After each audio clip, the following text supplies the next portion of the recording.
ጤና ይስጥልኝ ክቡራትና ክቡራን ተመልካቾች፣ እንግዲህ ዛሬ በድጋሚ ከሌላ እንግዳ ጋር ተገናኝተናል። በእርግጥ እንግዳችን ለኛ እንግዳ አይደሉም፣ ለማያውቋቸው ምናልባት በእንግዳነት ይዘን ቀርበናል። ከዚህ ቀደም በከፋ ቴሌቪዥን እንግዳ አድርገን አቅርበን በተለያዩ ሀሳቦች ላይ መወያየት ችለናል። ዛሬ በድጋሚ ነው የተገናኘ ነው። ከምንም በላይ እንግዲህ ከፋ ቴሌቪዥን ለእናንተ እንደዚህ ወቅቱን የጠበቀ ፕሮግራምና ዜና በማሰራጨት ቆይታውን እያደረገ ይገኛል። ዛሬም እንግዲህ እንደ ወትሮ በልዩ የእንግዳ ሰዓታችን እናንተን እያዝናና ሊያስተምር መረጃ ሊሰጥ የሚችል አንድ እንግዳ ጋብዤላችኋለሁ። እንግዳችን ራሱን ያስተዋውቅና ወደ ውይይቱ እንገባለን። ምናልባትም ከዚህ ቀደም በነበረን ፕሮግራም እኛም መጠሪያውን ለመጥራት ተቸግረናል። ፋርማሲስት፣ ኬሚስት፣ ታሪክ ተመራማሪ፣ ጸሐፊ በየትኛው እንደምንጠራ ሁሉ ግራ እስኪገባን ድረስ ምክንያቱም ደግሞ እየሰራ ያላቸው ስራዎች ናቸው ይህንን ሊያስብል የቻሉት። እንግዳችን ይዤ በመቅረቤ እኔ እንደ አንድ ባለሙያ እድለኛ ነኝም ብዬ ለራሴ ወስዳለሁና በድጋሚ እንኳን በደህና መጡ። እስኪ በደንብ ለአድማጭ ተመልካቾቻችን ያስተዋውቁልን። እንግዲህ ቀደም ሲል እኔም ብያለሁ፣ ፋርማሲስት ልበል፣ ኬሚስት ልበል፣ ታሪክ ተመራማሪ ልበል፣ ጸሐፊ በየትኛው እንደው እየጠራው ቆይታችንስ ብናደርግ ትላለህ? ሰው ስሜ ሰለሞን ተክላይ ነው። ሰለሞን ተክላይ ቢቆም ደስ ይለኛል። ሙያ ብዙ ጊዜ ያው ተቀጥያ ስለሆነ ከሁሉም በላይ ቡና አሳዳጁ ብትል ይሻላል። የቡና ታሪክ፣ የቡና አሳዳጁ፣ የቡና ታሪክ፣ ቡና እውነተኛ ታሪክ አሳዳጁ ብትል ይቀላል። ሌላው ያው ለሙያ ነው፣ ለእንጀራ የሚሆን ነው። ይሄንኛው ደግሞ ከህይወት ጋር የተገናኘ ስለሆነ የቡና ታሪክ አሳዳጁ ብትል ይቀላል። ስለዚህ እንደ ፕሮፌሽናል እናድርገውና የቡና ተመራማሪ ብንል ለኔ በጣም ይቀላል። ምክንያቱም ያንን ታሪኩን ስታሳድድ በርካታ የቡና ሀሳቦች ላይም እየሰራ ነው። በነገራችን ላይ ሰለሞን ያንተ ስም ሲነሳ ሁልጊዜም እንዳልከው የቡና ጉዳይ አብሮ ይነሳልና ሰለሞንና ቡናና ሰለሞን ምንና ምን ናቸው? ጥሩ ጥያቄ ነው። የቡና ተመራማሪ በሙያው ስላልተመረቀ የቡና ተመራማሪ አይደለሁም። ተመራማሪ ለማለት የቡና ወይም የእጽዋት ተመራማሪ ወይ የቡና ደግሞ ቡና ሳይንስ ላይ የተመረቀ ሰው መሆን አለበት። ቡና ተመራማሪ የሚል ስም እውነቱን የማሳደድ ነው። እውነቱን የማሳደድ የተጀመረው የዛሬ 36 ዓመት ነው። በ1980 ሰኔ ዓመተ ምህረት ሰኔ ልክ አንድ ወር ሰኔና ሰኔ ላይ ከሰኔ 80 ዓመተ ምህረት በፊት እንደ ማንኛውም አንተም እንደ ሁሉም ሰው ቡና በልጅነት ነው የምንጀምረው። ከፋ ውስጥ ግማሾቻችን እናቶቻችን ሲኒ ላይ እንደዚህ አጥቅሰው ከጡት ጋር ይሰጣሉ ይባላል። እውነት ነው። ቡና ምን ደግሞ ድክ ስል ነው ቡና መጠጣት የጀመርኩ። እንጀራ ሰው መለየት ሲጀምር ነው ቡና መጠጣት የጀመርኩ። ከዛ ሰዓት ደግሞ ቡና ምንድነው ብዬ ወደ 1980 በፊት እጠይቃሉ ቤት ውስጥ ቡና ሲጠጣ። ታሪኩ ትንሽ ያደረገው ጥያቄ እንድጠይቅ ያደረገው የመጨረሻው የከፋ ንጉስ የአጼ ጋኪ ሻርቾ ልጅ ቀኛዝማች ክዳኔ ቤት ይመጡ ነበር። አቃቸዋለሁ። ልጆች እያለን ሁላችንም እናቃቸዋለን። ይመጣሉ። እሳቸው መጥተው አያቴ ቤትና እናቴ ቤት ይመጣሉ፣ ይጋበዛሉ። ሲመጡ እሳቸው የአያቴን እጅ ይስማሉ። አያቴ ደግሞ ለእሳቸው የተለየ እቃ ያስቀምጣሉ። መደርደሪያ ውስጥ የተለየ እቃ ይቀመጣል። ከቀንድ የተሰራ ቡና ሲጠጡ እና የተለየ እቃ እሳቸው አይቀላቀልም። እና በልጅነት እንደማንኛውም ሰው በልጅነት ጠየቅኩ፣ ለምን ለእሳቸው የተለየ እቃ ይሰጣሉ? እሳቸው ሲመጡ የእናንተን እጅ ስማቸው፣ ሌሎች ሰዎች እሳቸው እጃቸውን ይስማሉ፣ ለምን ብዬ ጠየቅኩ። ከዛ በኋላ ቡና የሚጠጡት ቡና ምንድነው? በሌላ በትንጃኖ ይፈላል።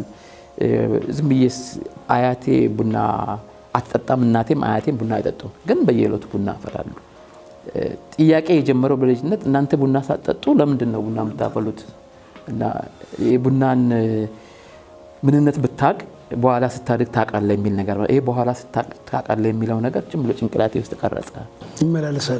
ይመላለሳሉ። ግን ያደኩ ስመጣ እሳቸውንም አየው፣ ለእሳቸው የሚደረገውን መስተንግዶ አየው። ከዛ እያደግ መጣና ያው እየጠየቅኩ ብዙ መልስ አጥጋቢ መልስ ሳላገኝ አንድ በ1980 ትልቁ ጌሻ እዚሁ በከፋ ዞን ትልቁ ጌሻ ውስጥ ባህቱ የሚባል ቦታ አንድ ትልቅ ባላባት ቤታቸው ጋበዙን። ቤታቸው ጋብዘውን ቡና እንትን እያለ ጆሮአቸው ላይ አንድ ምልክት አለ። እዚህ ጣታቸው ላይ ጆሮአቸው ላይ ከዝሆን ጥርስ የተሰራ እንትና ሎቲ ነገር አለ። ጣታቸውን የመጨረሻ ጣታቸው አንድ ቀለበት አረጉና እሱን ሌላ ቦታ አይቻለሁ። የጀግንነት ምልክት ነው ሲባል ሰምቻለሁና እሳቸው ቤት እንገባ እሳቸው የተለየ ልክ ቅድም እንዳልኩ እንደ ቀኛዝማች ኪዳኔ ለእሳቸው የተለየ ዕቃ ተሰጣቸው እና ቡናው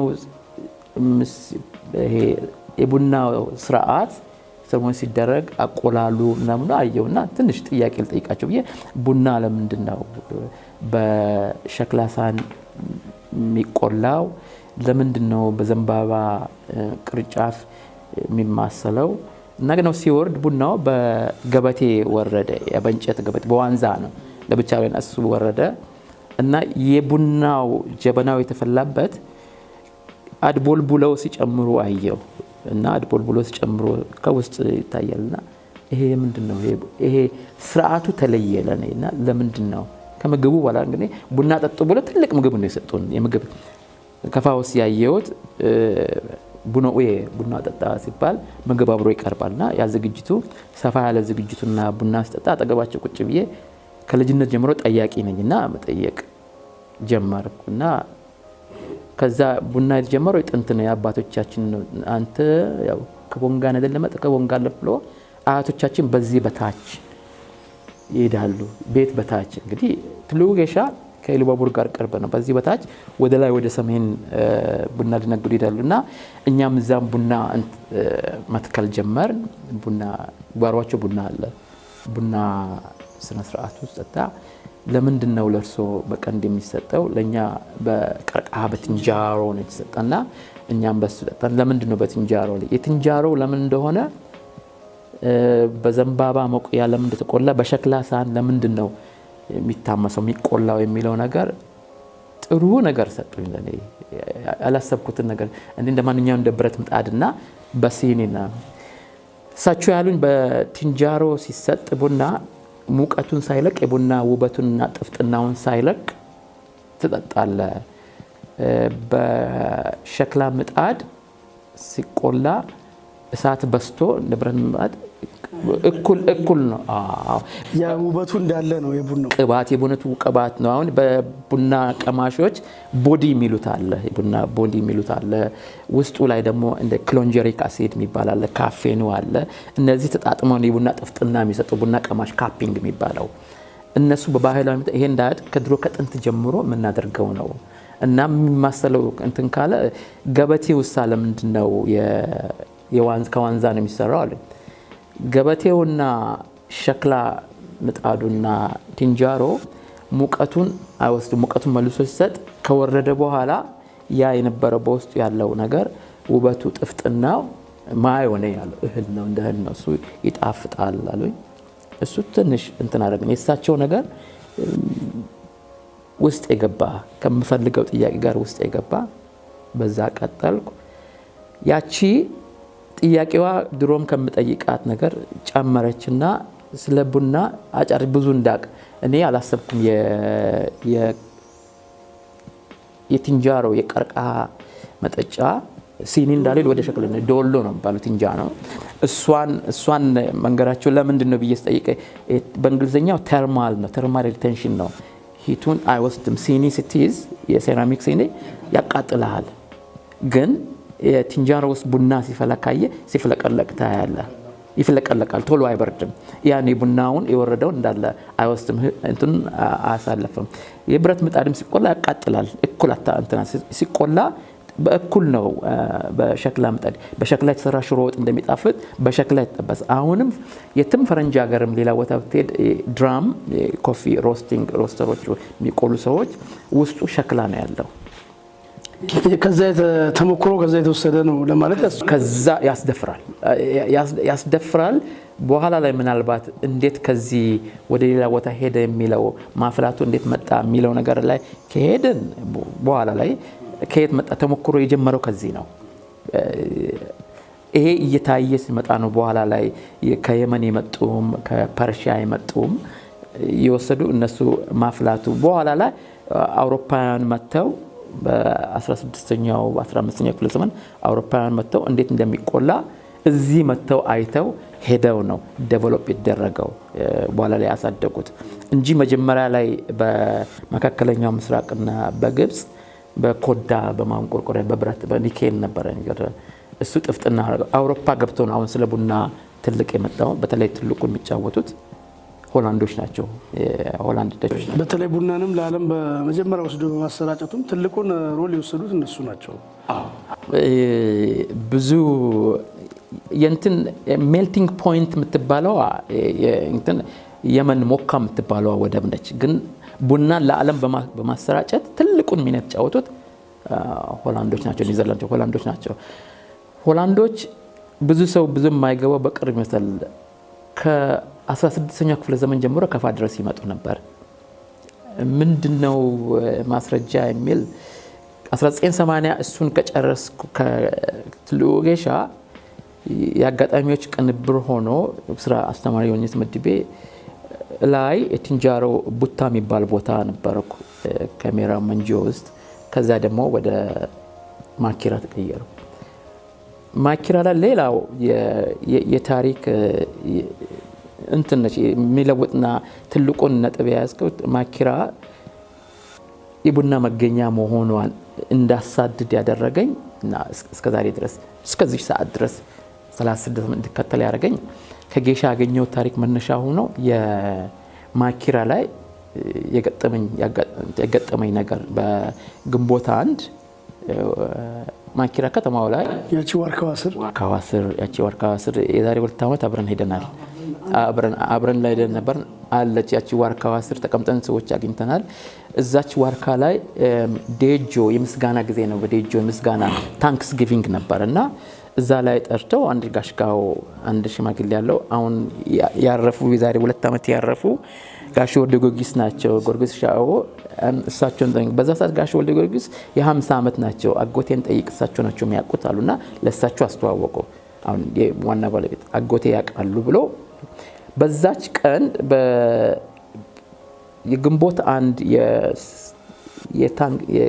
የምስጋና ቀን ጋሽጋው መራቂ ናቸውና ጋሽጋው ሲመርቁ እቺን ቡኒንዴ ቡንቱኬ ኖቺ ምትየር ጋላቲ ባና ያሉትና እቺን የቡና እናት ለኛ የሰጠ ቡና የሰጠ እግዚአብሔር ይመስገን ብሎ ምስጋና አቀረቡና እሷ ትንሽ እንትን አለችን ቅቤ ተቀባ እኔ ወርካውን ነው ማየው ሁሉ እዛጋ ወይፈን ነው እዛው ማኪራ በልጅነት ብዙ መጽሐፍ አነባለሁ እና ማኪራ መጽሐፍ ይጄ ስለ ታክሶኖሚ አነባለሁ ብዙ ጊዜ ስለምትን ፕላን ታክስ አነባለሁ ትልልቅ መጽሐፎችን እየወሰድኩ አነባለሁ ጥሩ ትልልቅ አንባቢ ጓደኞች ያጋጣሚዎች ከነበረው ነው እዛ ግን መዝገቡ ስሙን መረጣ ትልቅ ለንባብ ትልቁን ድጋፍ ያደረገ ብዙ መጽሐፍ እናነባለን ስንል በቃ እናነባለን ነው ደሞዛችን አልበቃ ብሎን ከወጪያችን ከቀለባችን ቀንሰን የጓሮ ተክል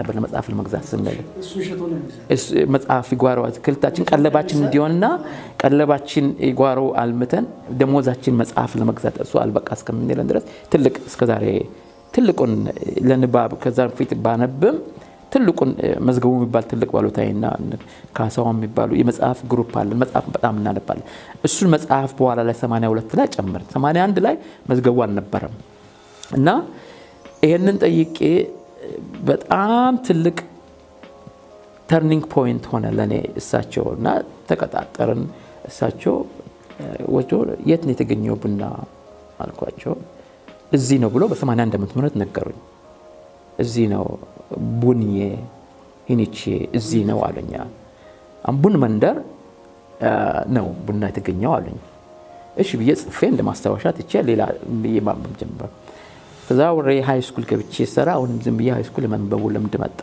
እሱ መጽሐፍ ሪሰርች አደርጋለሁ ቆያለሁ ተዋለሁ በ1989 መጨረሻ ላይ ሆላንድ ሱፓክስ የነበረው ዊሊያም ዘቨንበርገን ማለት ሰባቱ ተራሮች ነው ሌላ ታሪክ አለው እሱምና የነሱ ስማቸው ነው። ልጃቸውን ፊልም እሳቸው የልማት ስራ በጡረታ ጊዜ ሲሰሩ እሳቸው ሲሰሩ የእሳቸውን ስራ ሊከተል ያኔ 40 ዓመት ሰርተዋልና እዚህ ከፋ ውስጥ መጥተው ሲሰሩ የእሳቸውና የከፋን ታሪክ ጎን ለጎን የመጨረሻ ጡረታ ጊዜያቸው ስለሆነ እሱን ለመስራት ስለመጣ ፊልም አብሮ መስራት ፈልጋለሁ አለ እና ሲጠይቁ ሲያፈላልጉ ሪኮመንድ አደረጉ እኔን እሱ ጋር ሄዳሉ። እሱ ቤት ልጆቼ ግን ፀሐይ ያሞቁ መጣ። እናት ናቸው ይዘው መጡ። እናቱን ሃይ ስኩል ውስጥ ቋንቋ ያስተምሩ ነበር በነፃ በዛ ተዋውቀናል። የሴቶች ሆስቴል አብረን እንድንሰራ በኋላ ላይ እሳቸው እንደዛ ሲያስተዋውቁኝ ለምን እኔ ጋር የሚመለከታቸው ክፍል ጋር ሄዱ ቱሪዝምና ባህልና ቱሪዝም ሄዱና አይ አንተን ሪኮመንድ የተደረከው አሉ። ፍቃደኛ አልነበርኩም እና በኋላ ጓደኛዬ ሆነ። አሁንም እስከዛሬ ድረስ ጓደኛዬ ነው። የዛሬ 26 ዓመት ነው። በወቅቱ ታሪክም ሊሸጥም ምናምን የሚል እሳቤዎችም እንደነበሩ ሰምቻለሁ። ነጮች ጋር ስትገናኝ ትንሽ ዲስኮምፎርት የሚያደርጉ ሰዎችም እንደነበሩ ሰምቻለሁ። ከዚህ ጋር ተያይዞ አዎ አይ የፈተና ጊዜ ነበር። ቶታሊ ፈተና ነው። አይ ለኔ ፈተና ጊዜ ነበረው። መታሰሩም ሁሉ ደርሶ ነበር ገጥሞኛል። ከዛ በኋላ ለመሰደዱም ምክንያት የሆነው በትክክል ካለመረዳት የመጣ ነው። በኋላ መጥቼ ያን ጊዜ ሲያሳድዱ የነበሩ ፖለቲከኞችን ይቅርታ ልጠይቅ መጥቻለሁ። እኔ ወይ ተሰደድኩ እኔም ቪክቲም ሆኜ ልጠይቅ መጥቻለሁ። አጋጣሚ በህይወት የለም። በህይወት ያሉትን ሶስቱን ያገኙትን ይቅርታ ብያቸዋለሁ። ለምን ይቅርታ ጠይቀኝ ብሎ ጓደኞቼ ተቆጥተኝ አይ ባላጠፋም ስላላወቁ ስላልተረዱት ስላለመረዳታቸው ይቅርታ ልጠይቅ ብዬ መጥቻለሁ። ያው በጓደኞቼ ብርታት እነ ቬለምም ወዲያው አጣደፉ። አዲስ አበባ ትንሽ መደበቅ ነበረብኝ። ተደበቅኩ። ፊልሙ ማለቅ ስላለበት እኔ ፊልሙ የቡናና የከፋ ታሪክ አብሮ ካልተሰራ አልፈልግም ያልኩት እዛን አብሮ ካልተሰራ ነው። ያው ሄዶ መጡ ነበሩ ሄድን ከባህልና ቱሪዝም ቢሮ ጋራ የስምምነት ውል ሜሞራንደም ኦፍ አንደርስታንዲንግ ተፈራረምን። እኔ ከኋላ ኮፕሮዲውሰር በመሆንና ሪሰርቸር በመሆን ሰራን ቡናውን ታሪኩን ሄድን ብዙ ቦታ ሄደን ታሪኩን ወደ ኋላ አሁን ለማምጣት ወደ ቡናው ላይ ስፔሲፊካሊ በተለይ በቡና ላይ ለማምጣት ተያይዘን ብዙ ዞርን። እሱ ሄዶ ሲጠይቅ 2 ዓመት ነው የፈጀው 2 ዓመት ተኩል ነው የፈጀው ፊልሙ። ግን ፊልሙ እዛ ሆኖ ስለ ፊልሙ የሚሰራ ነገር ታሪክ ጠይቃለሁ ታሪክ ሰዎችን ጠይቃለሁ ቁጭ ብዬ ጠይቃለሁ። በኋላ በአጋጣሚ ተመልሼ አስታውሼ ሄደን እንቅረጻቸው ጋሽጋውን ሄደን ጠየቅናቸው። የጋሽጋው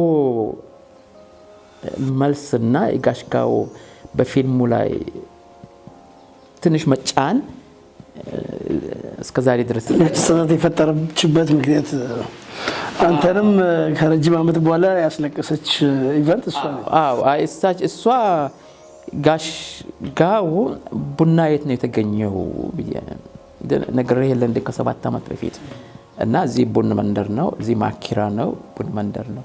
ማስረጃው ምንድነው ነው? እኔ እውነትን እንደምከተለው አሁን ቡና እውነት ከፋ ተገኝቷል። ኮፊ ከፋና ቡና የተያያዘ ነው የምትለያየው እና እውነቱ ምንድነው ነው የኔ ጥያቄ። እውነቱ እዚህ ተገኝቷል ወይ? ማስረጃው ምንድነው? ጋሽጋው ያሉኝ ዛሬ ሳይንስም የዘረመሉም የቅርስም አርኪኦሎጂውም አንትሮፖሎጂውም ሁሉም ነገር ታሪኩም ራሱ የሚናገረው ነገር እሳቸው የተናገሩት ነው። እኔ ነበርኩ ጥፋተኛ ልጅነቱም ስለነበረ እኔ ግን እውነቱን ማውጣት አለብን እና እውነቱ ምንድነው ከፋ ስለመገኘቱ ማስረጃው ምንድነው ነው እሳቸው እዚህ ነው የተገኘና እሳቸው ቡኔጭ አሞ ግንዱ ቡንቹም ይላል ፈረንጆች ፐርሺያ ራይስ የሚባለው ራዚስ የሚባል እና አቪሲና የሚባሉ የፐርሺያ እንትኖች ፈላስፎች ቡን ከሚል ቡና የተገኘው ቡንቹም ቡን ከሚል የተገኘው የሚል በኋላ በጥናት በሪሰርች በንባብ አግኝቻለሁ። እነሱ ደግሞ ያሉት በ898 ነው በ895 ላይ ነው ይሄን ያረጋገጡት። ቡን ከሚል ከኢትዮጵያ ከከፋ ነው የመጣው የሚል ማስረጃ ሰጥተውኛል። የጻፉትን ነው እንግዲህ በ8ኛው መቶ ክፍለ ዘመን ነው። እሳቸው በዛ ሰዓት ላይ በ1990 ላይ ማለት ነው 89 በቃለ መጠይቅ ነው በፊልሙ ሲቀረጽ 90 ላይ በ1990 የዛሬ 26 ዓመት መሆኑ ነው አይደለ? እሳቸውን ጠየቅናቸው። ስንጠይቃቸው እዚህ ነው የተገኘው። ማስረጃው ምንድነው? ማስረጃው የጠየቁ እዚህ ነው። እኛ አንድ እናት እሷ ፍሬ ጥላ የሷን የጣለችውን ፍሬ መልሰን እሷን ነው የምናራባው፣ እሷን ነው እየተከተልን ነው እንደዚህ እየተከተልን ዘር ግንዱ እየተከተለ ነው ብለው ተናገሩ። እስካሁን ስላልቀረ ምንድነው ማስረጃው ስል የቀኝ እጅህን አንሳ አሉኝ። የቀኝ እጅህን አንሳው። ይሄ ቀኝ እጅ ያንተ ስለመሆኑ ማስረጋገጫ ሰጠኛል። ይሄ መታኝ። ለኔ መታኝ ማለት ይሄ ጃኬት የኔ ነው ወይም እሱ ሰድርያ አንተ ነው።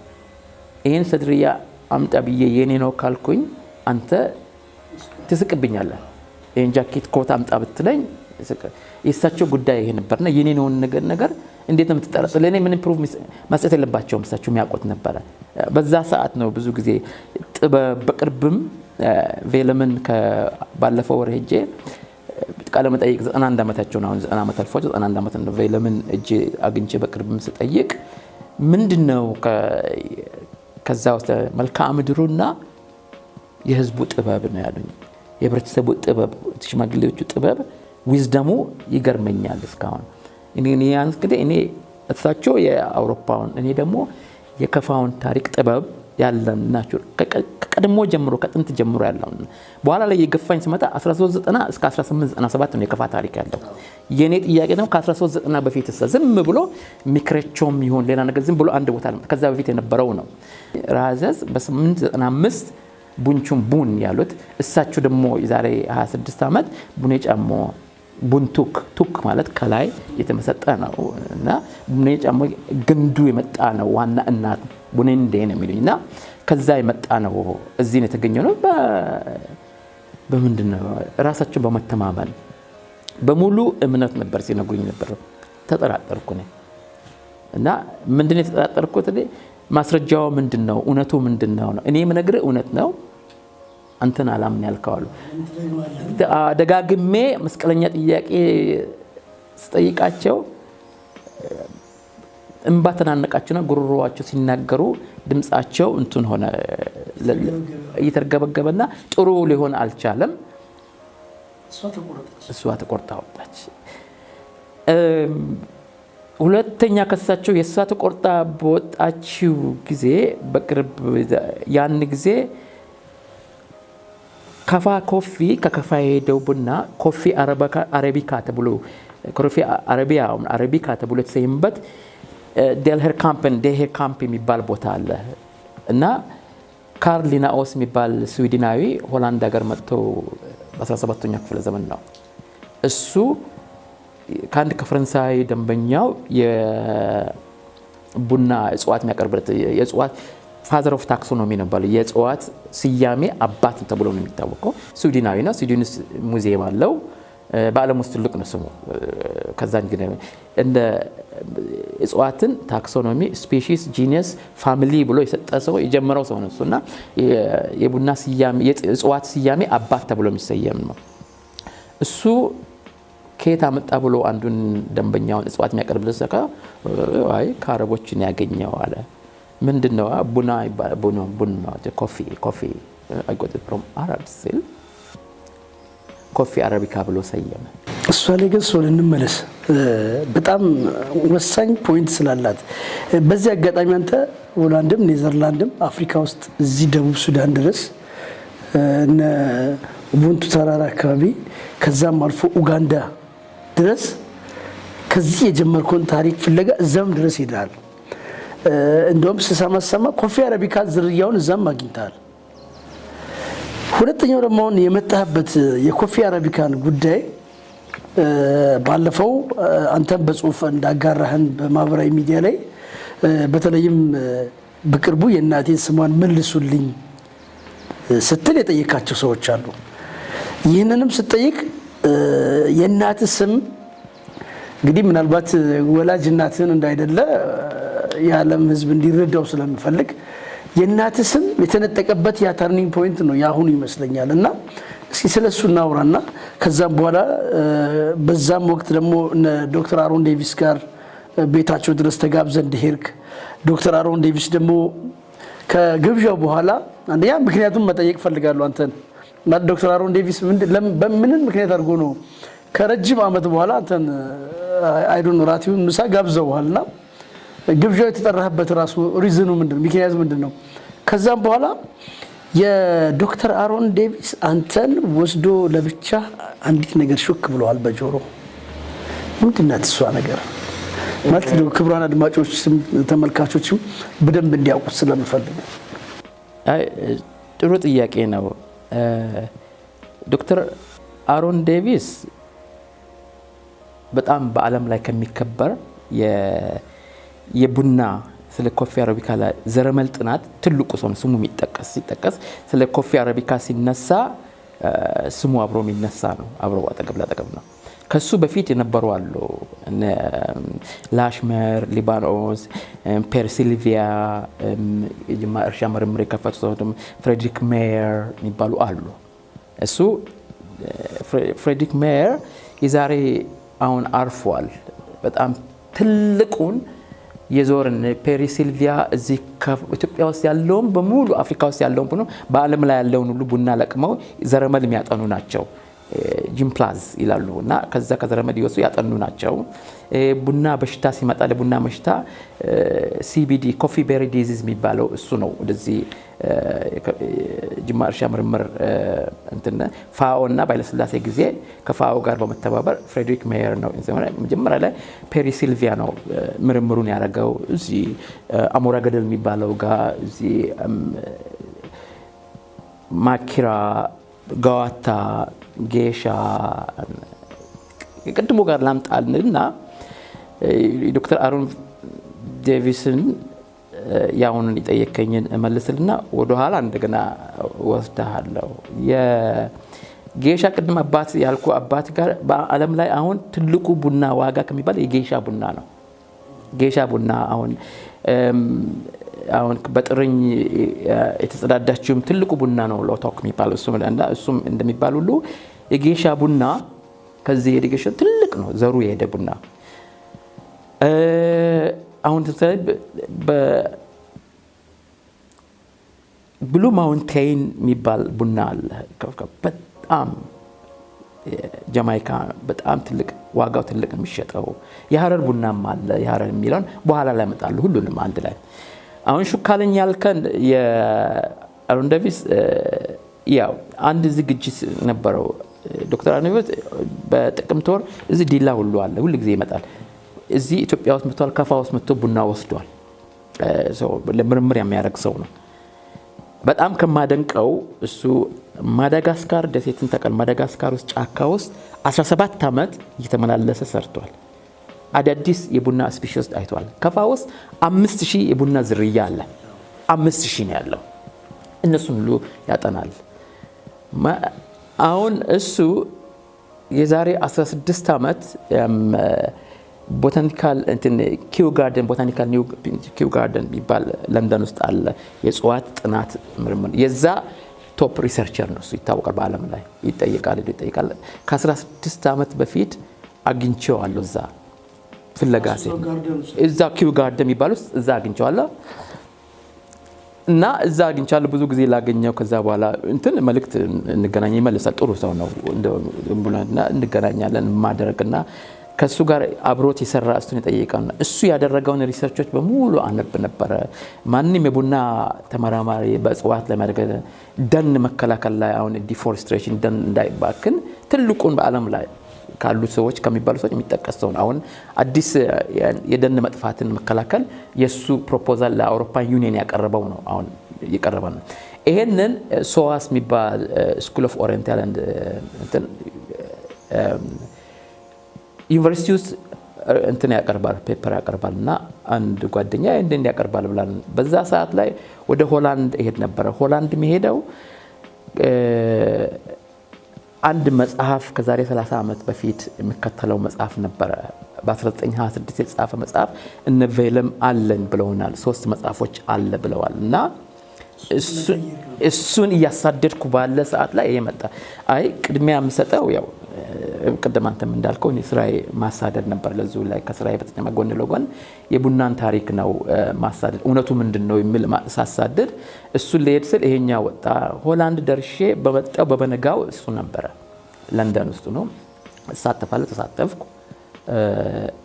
አንድ ኮፊ ፍሮም ኦሪጂን ትባል ሜሮም ትባል አንድ ልጅ ማለች እሷም ተገኘችና እዛ ላይ ጥያቄ ተነስቶ ነበር ዩኒቨርሲቲ ውስጥ ብዙ የቡና ከዓለም የመጡ ሰዎች ውይይት ነበር ስለ ደንና ስለ ኢትዮጵያ ቡና እና የቡና ትሬሰቢሊቲውም ጥያቄ ጠየቅኩኝ እዛ ጋር ከጥያቄ በኋላ ያው ሰላም ልባባል እና ቆመን እያወራን እያለ ያኔ ተገናኝተን ስለነበር እያወራን እያለ ስለ ኮፊ አረቢካ ነገር ተነሳና አንድ ነገር ልንገርህ አለኝ ምንድነው አልኩት ሹክ ያለ ማለት ሹክ ያለኝ ወደ ጎን ወሰደኝና አለኛ ወደ ጎን ብራዚሎች እኮ ኮፊ አረቢካን እንደገና ፈጠርናት ብለው እንደገና ኮፊ ጋር ወላ እኔ ሳኩኝ እሱም ሳቀ ከዛ እኔም የዘረመል ጥናት ብዬ የሚጠሩ ጥናቶችን እንዳደረኩ ሁሉን ነገር ተነጋገርን ሌላም ከሱ ጋር ወረቀት ፕሬዘንቴሽን ያቀረበ ሰው ጋር አመጣ አወራና አሮን ወደ ጎን ወሰደና ብራዚሎች እንደዚህ ብሏልና ታዲያ እኔ እኮ ፈልጋለሁ እስኪን ጠይቃቸው መረዳት ፈልጋለሁ ብዬ ጠየቅኩት እኔም ጠይቂያቸው አለና ስማ እንጂ ተብለን ተሳሳቅን ለተጀናነ አይቻልም አልኩት እሱም ቃሉን ሙሉ ቃል ሌላ ነገር ይቻላል ኮፊ አረቢካ የከፋ ኮፊ በፍጹም እንደ አዲስ መፍጠር በአለም ላይ አይቻልም ምክንያቱም ዘረመሉ ራሱ ለምንድነው ዘረመሉ ለሚለው ለአድማጮችም እንትን ለመስጠት እቺን ዘረመሏ ልትለወጥ ልትቀየር አትችልም ጥያቄው ለምን ከሆነ ጥያቄው እቺ ጋሽጋው ያኔ ነገሩኝ የዘረመል አጥኚዎች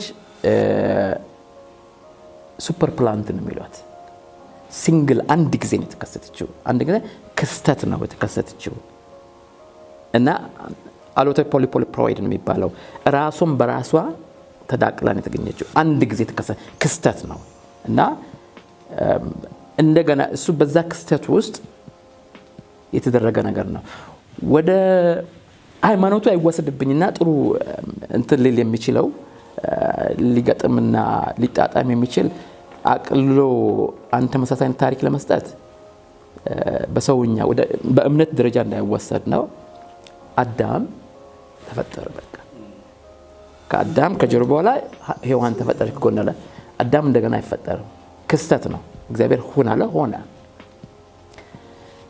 ቅድም ጋሽጋው ብነጫሞ ቡንቱክ ያሉት ከላይ መጣ ነው የዘረመል ሳይንቲስቶች አጥንተው ወደ ኋላ ወደ ቡና ከየት መጣ ብሎ ኮርከው ዋን ሲንግል ሱፐር ፕላንት ነው የሚሏት አንድ ክስተት ነው just happened ነው ከዛ በኋላ ዩጂኒያ ካኒፎራ የተባለው ሊብሪያ ቲፒካ ቦርቦን ካሌክሲያ የተባለ በጣም ብዙ ቡና ዝርያ አለ ከፋ ውስጥ 5000 ዝርያ አለ ስለዚህ እቺ አቶንም ተወለን ተሳሳቀና ሹክ ያለኝ ነገር ብራዚሎች አሁን ብሎ ይባስብላ አገኘን አዲስ አገኘን ያሉት ነገር ፈጠርናትና አትፈጠርም ነው እሱ ኦሬዲ አንዴ ከላይ እንደወረደው ነገር ሆናለች እንጂ በላብራቶሪም በምንም የአረቢካ ኮፊ ልትፈጠር አትችልም ነው አንድ ጥሩ ነገር ከዚህ ጋር የተያያዘ ነገር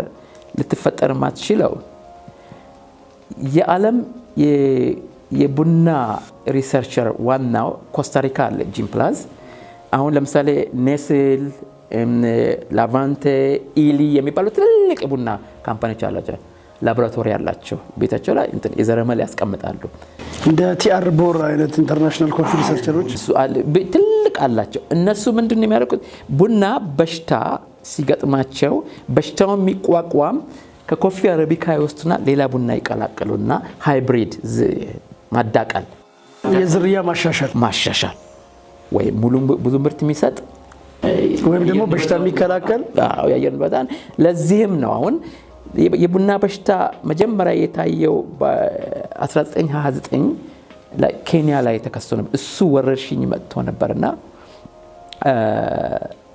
ያንን ቡና አሁንም ኤክስቲንክሽን ላይ እየመጣ ስለሆነ ከፍ ያለ የአየር ንብረት ለውጥ ግሎባል ዋርሚንግ እየመጣ ስለሆነ ደን በጣም ይጨፈጨፍ ስለሆነ እንዴት መከላከል ይቻላል ነው የዶክተር አሮን ዴቪስ እንትን ባለም ላይ የሚታወቀው እንዴት መቋቋም ይቻላል ምክንያቱም ሁለተኛ ነው አሁን በኢኮኖሚ ብዙ ነው ሁለተኛ ነው እና ትልቅ ነው ቡና ንግድና እሱን እንዴት አድርገን ፕሪዘርቭ ማድረግ እንዴት መቋቋምና መጠበቅ እንችላለን ነው የሱ በዚህ መሃል ላይ ብዙ አመት ሪሰርች ስላደረገ እሱ ወደ 30 አመት ሪሰርች ያደረገው ሳቀ እሱ እና ተሳሳቀን በጣምና ሊሆን አይችልም ብዬ ያው ስለ ዘረመል ብዙ መንገዶች አለው እኔ በሪሰርች ያገኘሁትን በጥናት ሪሰርች ወረቀቶችን ባገኘሁት የሱንም አንተንም ያነበብኩት ተነጋገርን ቋንቋ ቴክኒካል ቃል ስለሆነ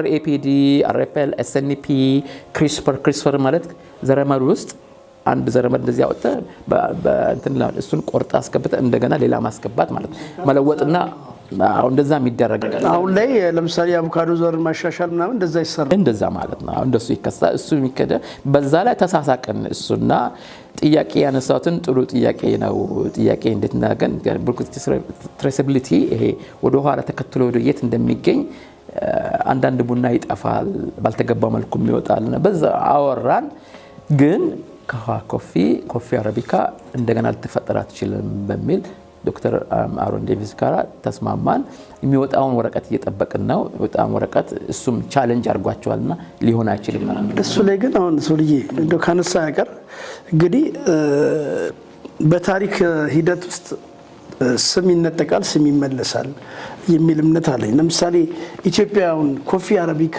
የኢትዮጵያ መሆኑ እየታወቀ በአረቢካ መጠራቷን እንዳታስመልስ የሚከለክላት ነገር ምንድነው ኮፊ ኢትዮጵያ የሚለውን ስያሜ ማለት አሁን አንተም የቡና መገኛ ኢትዮጵያ ውስጥ መሆኑን በተለያየ አሁን እኮ አረቦችም የኛ ነው እያሉ ነው አይደል ቪየትናምም የኔ ነው እስከማለት እየደረሰች ነው አሁን ከኛ እንውጣና ሌሎች የዓለም ሀገራት ቡናው ባለቤት እኛን እስከማለት ደፍረው ይደርሱ ነው አረቦችም በዋናነት ነው ስለዚህ ኮፊ አረቢካን ዋይኖት ኮፊ ኢትዮጵያ የሚለውን ስም ለማስቀየር እንደ ሀገርስ ነው መሰራት የነበረበት ነገር ሚስ የተደረገ አይመስልም እሷ ነች በቅርብ የጀመርኩት ዘመቻ የናቴን ስም መልሱ ያልኩን አንድ ከፋነኝ ሁለተኛ ቡና የተገኘው ኮፊ አረቢካ ከከፋ ስለሆነ ኮፊ ካፋ መባላለን ካልሆነ እንደ ሀገር ደረጃ ኮፊ ኢትዮጵያ ላይ መባል አለበት ነው የኔ ለምንድነው ብለ ጥያቄ ትልቅ ፋይት ነው አሁን ትልቅ ለውጥ ነው ህጋዊ እንኳን በአገር ፍታ ቡናና ሻይ ማቅረብ መቻል አለባቸው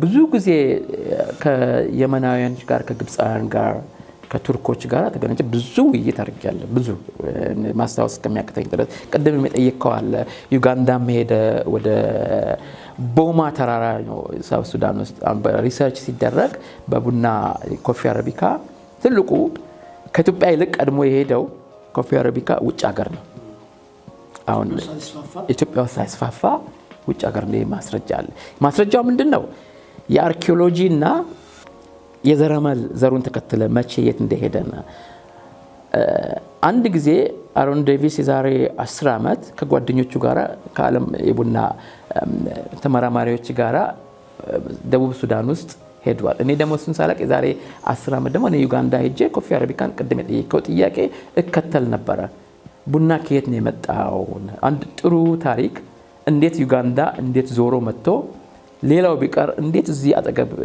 ያኔ እንግዲህ ገለብና መርባኮ የሚል ጋምጎፋ አሁን የሆነው ድሮ በከፋ ጠቅላይ ግዛት ነበር ከፋ ጅማ በራሱ ለጊዜ ጊዜ ወደ ጅማ ሄደው የዛሬ 100 አመት አልሆነም 96 አመት ነው 96 አመት 80 አመት ነውና እዛ ሄደው ከዛ ነበር ቡና ቡላቶቪች ባንድ ወቅት ሲመጣ ያን ጊዜ ሲመጣ በጦርነቱ ወቅት ብዙ ሰው ስለተጎዳ እህል ስላልነበረ ከከፋ ቡና ይወስዳሉ ወደ ጅማ እነሱ ደግሞ በቆሎ ዱቄት የሚገዙ ቡላቶቪች በአይኑ ያየውን ይጻፈውን ካጼ ሚኒሊክ ጦር ጋር የሚለው ላይ መጻፍ ይችላል ሌላው ደግሞ ቅድም ቦማ እና መርሳቤት የሚባል የኬንያ ሄጃለሁ። በዛ ከኬንያ ከዩጋንዳ መጥቼ ይሄንን ማሳደድ ነው የግል ስራ እየሰራው የታሪኩን ለማሳደድ ነው የመጣሁት እና መርሳቤት ጋይና የከፋ አያቶች ንግድ ከላይ ያመጡና መጀመሪያ ቡና የሄደው ወደ አረብ ሀገር ወደ የመን አይደለም። ብዙ በታሪክ ማስረጃ የሚያሳየው የመን አይደለም። የመን በ14ኛው ጋር ነው። ከዛ በፊት ግን ወደ ፐርሺያዎቹ ነው የሄደው። ሆላንዶች ፒተር ዳንቡክ የሚባል ሰው ጨርቅ ያመጣ ነበር ወደ ሜዲትራኒያን ወደዚህ ያመጣ እና ወደ መካከለኛው ምስራቅ ሲያመጣ ወደ ሚድል ኢስት ሲያመጣ ከከፋና የሚሄደው ቡና ብዙ ይተስፋፋ መጣ። እዛ ጋር ቡና እንዴት ተጀመረ ከተባለ መጠጣቱንም ቡናውንም ያሳዩት የከፋ ሰዎች ናቸው ለአረቦች።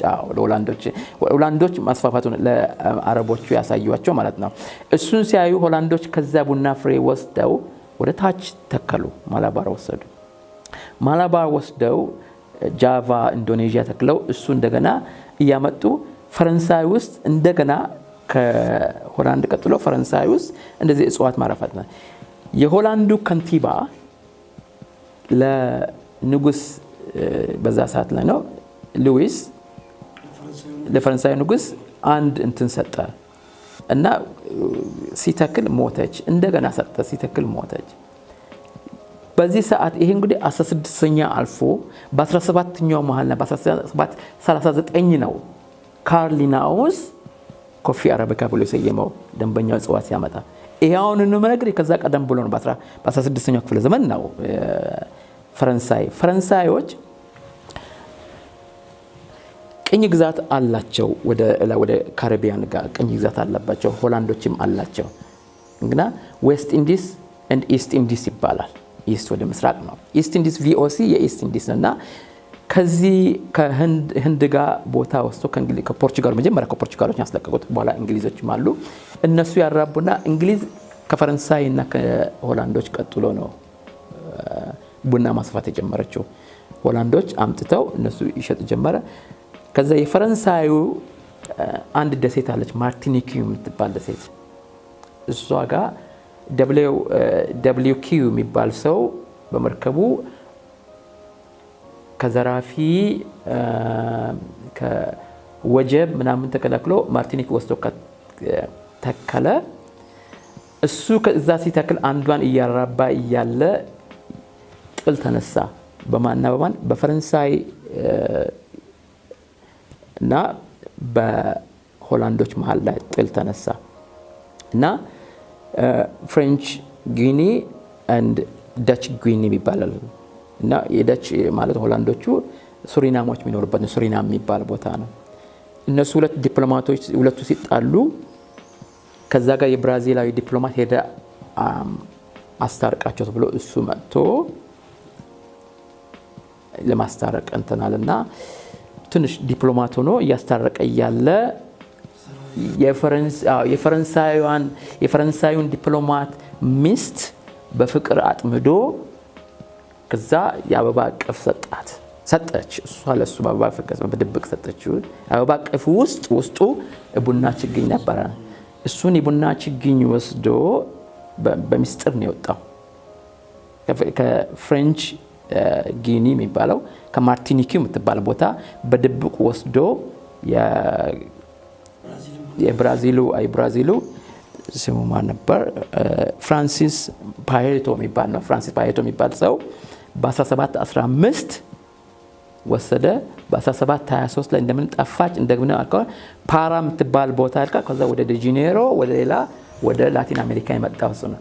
ትናንትና በ17ኛ ክፍለ ዘመን መትከል የጀመረችው ብራዚል እንደገና ፈጠርኩ ካለ ምኞታ አልፍምና አልፈጠን የዴቪስ ወሬ ይሄ እሱንም የሚከለክልም የለም። መመኘት ይቻላል፣ ያው ማግኘት ነው ማይቻለው እንጂ።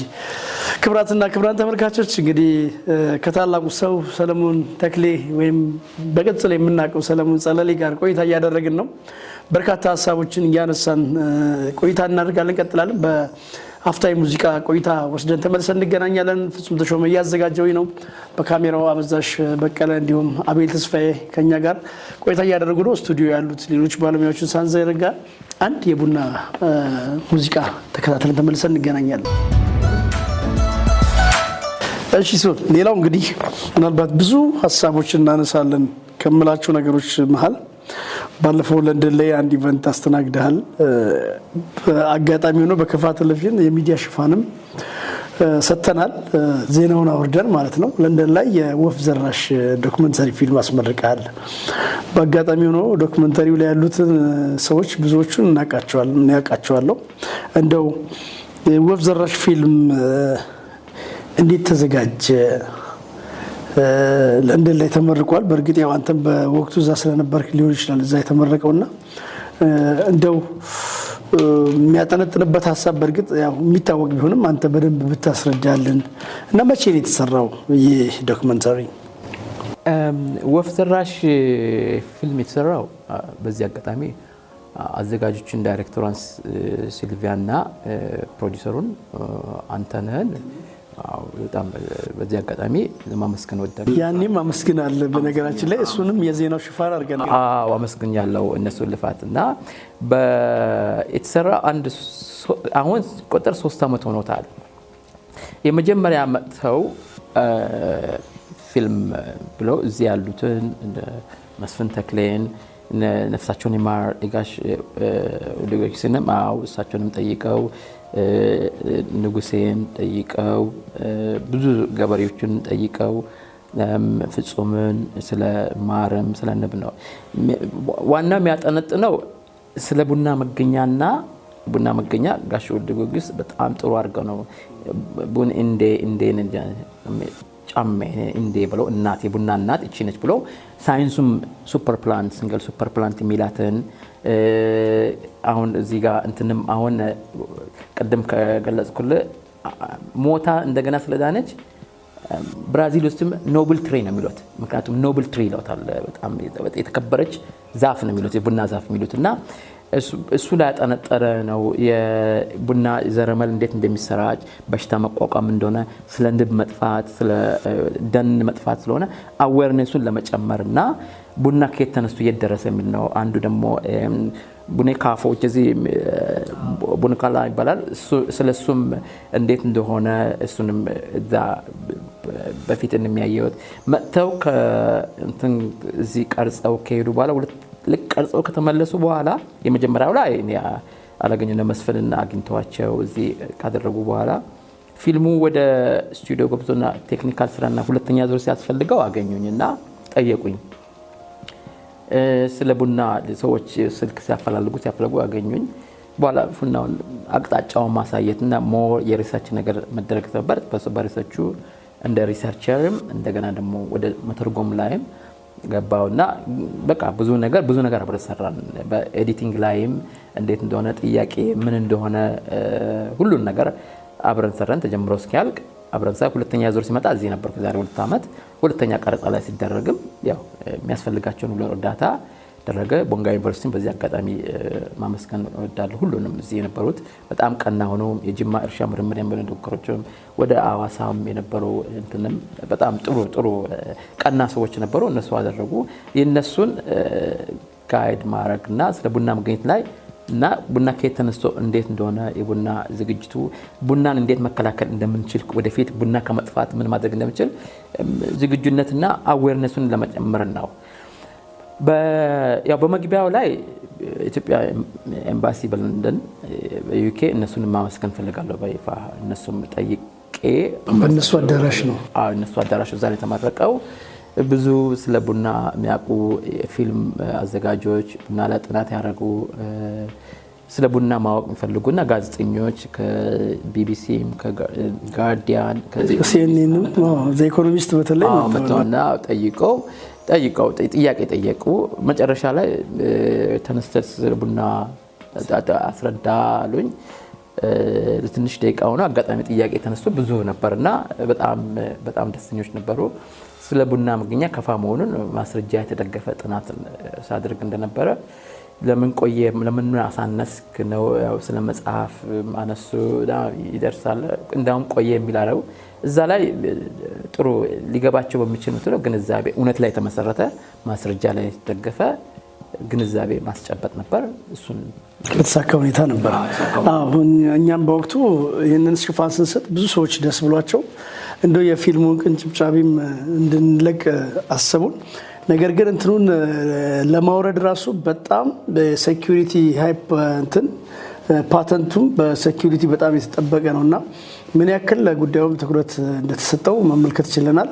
ምናልባት ፊልሙን ማግኘት እንኳን ከተቻለ በእናንተ በኩል ካልሆነ በቀጥታ ልናገኘው እንደማንችል ሁሉ በወቅቱም ብዙ ባለሙያዎችንም ሞክሬ አልተሳካም።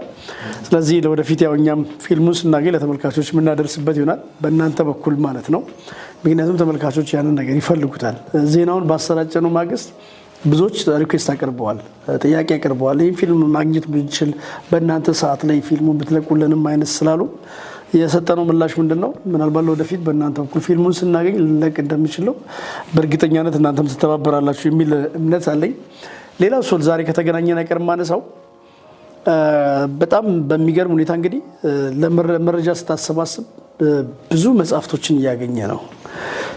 አንድን መጽሐፍ ለማግኘት ብዙ ከተሞች ቅድም እንዳልኩት እነ ሆላንድ ሌሎችም አካባቢዎች እንደምትጓዝ መረጃዎች ነበሩኝ። በቅርቡ እንኳን ከ298 ዓመት በፊት የተጻፈ መጽሐፍ እንዳገኘ ሰማሁ እና ይህ መጽሐፍ በምን ዙሪያ የሚያጠነጥን ነው እንግዲህ እኔ ብዙም አላቆም። እኛ ብናውቀው ለምሳሌ ቅድም እንዳልከው እነ አሌክሳንደር ብላቶቪችን እነ ቶቢ በርን በከፋ ታሪክ ዙሪያ የጻፉትን እነዚህ ነው። ግን አንተ በጣም ዲቴል ከመሄድ የተነሳ በርካታ መጽሐፎችን እያገኘ እንደነበረ ሰማውና እንደው የነዚህ መጽሐፎች ማጠንጠኛዎችስ ምንድን ናቸው እያገኘ ያለው? በርግጥ ለኔ በፒዲኤፍ መልክ ላክልኝ ብዙ ዶክመንቶች ቢኖሩም ተመልካቾች ካንተ እንዲሰሙ ብዬ ነው።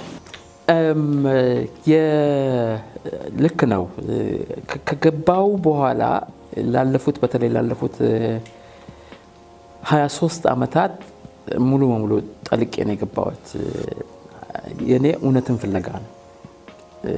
አሁን አድማጮችም ተመልካቾችም አንተም ሌላውም ሰው በዓለምም ያለው እውነት ቡና የት ነው የተገኘው? ከፋን የተገኘው እውነት ተገኝቷል ወይ? ቅድም ያልኩ ጋሽ ጋዎ ያን ሰዓት ጠየቅኳቸው። እሳቸውን የጠየቅኩት ጥያቄና የእሳቸው ፊልም ሲቆረጥ እዛ ኮፊ አረቢካ ተብሎ የተሰየመበት ሄርባሪየም ውስጥ ገባ ካርሊናኦስ ሲሰይም እውነቱ እያለ እውነቱ ስለተሸፈ እውነትን የማውጣት ነው። አሁን እውነት ለማንም አይደለም። እውነት ለማንም አታዳላ። ከብዙ የግብጽ የአረብ የየመን እኛ ጋር ነው የተገኘው የሚል ክርክር ቁጭ ብለን አውርተናል። ክርክር ጉዳይ አይደለም። አስረዱኝና እናንተም ያላችሁ እውነት አቅርቡ፣ እኔም ያለኝ እውነት እናቅርብና በኤቪደንስ ተደግፍ በመረጃ ተደግፍ። በምኞት አይደለም። አሁን በምኞትና በክርክርና ፖለቲካም አይደለም። በእያንዳንዱ ነጥብ ላይ ያን ጊዜ እውነቱን ፍለጋ ነው የሄድኩት። ቡና እኔ ከከፋ ስለተወለድኩ አይደለም፣ ከፋ ስለሆንኩ አይደለም፣ ኢትዮጵያዊም ስለሆንኩ አይደለም። እውነቱ መጀመሪያ ነው። እውነቱን ካገኘው በላይ የኢትዮጵያ ነው ከፋ ውስጥ ነው የተገኘው ከሚል ከሆነ ሁሉም የዓለም ክፍል ኢትዮጵያ መሆኑን ቅድም የጠየቀኝ ጥያቄ ኮፊ አረቢካ የሚለው ኮፊ ኢትዮጵያ መባል አለበት ነው የኔ እውነቱ። ከእውነት ላይ ተደግፈ ነው። አሁን ማዳላት አለ አንዳንድ ጊዜ አንፌር ወርልድ ምንለው አግባብ ያለውና ባልተገባ መልኩ ነው። አሁን ብራዚልም ቪየትናምም ኢንዶኔዥያ የሚጣፍጥ ቡና አላቸው። ኢንዶኔዥያ ቡና የዓለም ውስጥ ያለው ቡና ጠጥቻለሁ። የዓለም ውስጥ ያልጠጣሁት ቡና የለም። እኔ ሁሉ ጠጥ ለመቀመስ ነው እና መጽሐፎቹን ጥናት ስጀምር አንዱ የመራኝ ሲሄድ ይሄን ስፈልግ በጣም የተመረቁ ሁሉንም ለምረቃ ጽሁፍም ለሪሰርችም ወርልድ ኮፊ ሪሰርች ኮሚቴ አለ፣ CIRAD የሚባል አለ፣ እንደገና WCR ወርልድ ኮፊ ሪሰርች ሴንተር አለ።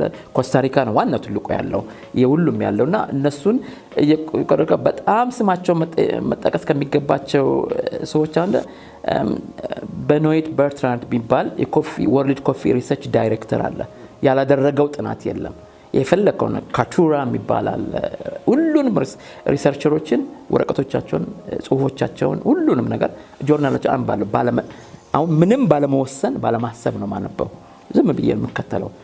ቀደም የጠየቀው የዛሬ 298 በ1926 የተጻፈ ነው። በ1726 የተጻፈ ነው። ልብ በል ካርል ሊናኦስ በ1739 ነው ኮፊ አረቢካ ብሎ የሰረመው። አሁን ያልኩ የዛሬ 298 ዓመት የተጻፈው በ1726 ነው የተጻፈው። ለህትመት በእንግሊዝኛ ተርጉሞ ፈረንሳይ ነው። ሮቆስ ይባላል። ዳሊኖ ሮቆስ ነው ይባላል። እና እሱ ከፈረንሳይ ተነስቶ ሲጓዝ ጀመረ። ቅድም ያልኩ በ16ኛ ክፍለ ዘመን አይቷል።